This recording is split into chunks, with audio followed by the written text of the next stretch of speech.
Vincent Brère, bonjour, bienvenue à ces états généraux de la chaleur solaire. Merci d'être parmi nous par visioconférence. On va évoquer un projet dans le cadre des retours d'expérience dont nous parlons en ce moment, un projet que vous avez réalisé sur Nantes, sur un bâtiment classé. Est-ce que vous pouvez déjà nous dire un peu plus sur ce bâtiment qui a été rénové, hein? C'était des bureaux, ce sont devenus des logements collectifs. Est-ce que vous pouvez nous en dire plus sur ce bâtiment? Oui, bonjour Jean-Louis. Donc, il s'agissait effectivement de reconfigurer un immeuble de bureau des années 1900 en résidence d'accueil pour jeunes travailleurs gérés par un bailleur social, et donc pour créer 39 logements d'accueil dans ce bâtiment qui est classé au patrimoine industriel nantais.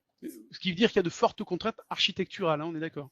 Ce qui veut dire qu'effectivement, on doit garder un aspect de façade historique, et donc clairement, on va éviter par exemple l'isolation par l'extérieur. On va venir au cœur du sujet, de notre sujet en tout cas, qui est le système énergétique. Vous avez opté pour une PAC hybride solaire. Pourquoi avoir fait ce choix? Alors, notre première conviction était de travailler fortement sur la réduction des charges pour l'exploitation ensuite par le bailleur social, et de proposer des loyers très modérés aux jeunes travailleurs, tout en atteignant un niveau BBC rénovation.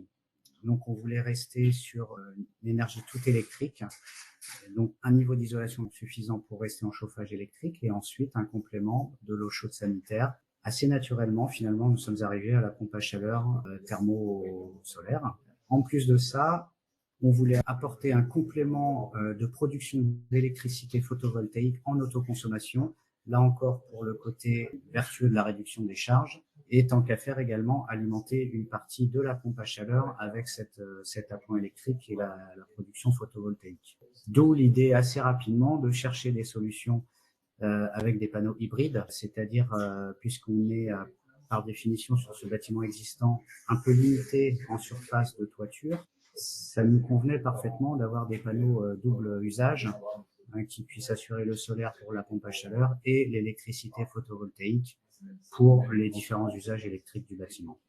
Voilà, c'est une quarantaine de modules hybrides solaires dual, hein, qui sont installés en toiture. Donc.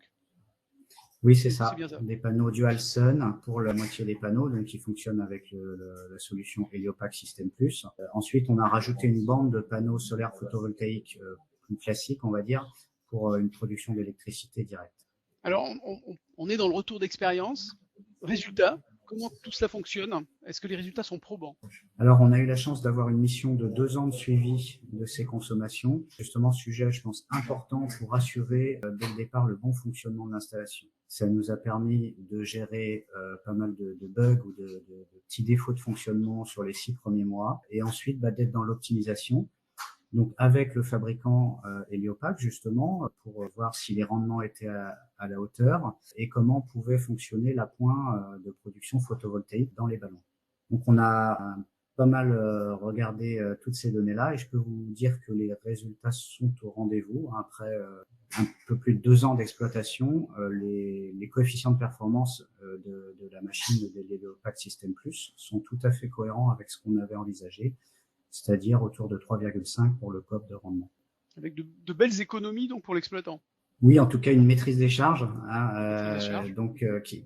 qui permet justement à long terme d'être un peu moins dépendant des hausses des tarifs de l'énergie, puisque aujourd'hui on a à peu près 70% en fait des consommations qui sont issues d'énergie renouvelable. D'accord. Donc les résultats probants, ça veut dire que la reproductibilité d'un tel système est totalement pertinente. Si les acteurs nous regardent ou nous écoutent, vous prônez ce genre de système du coup.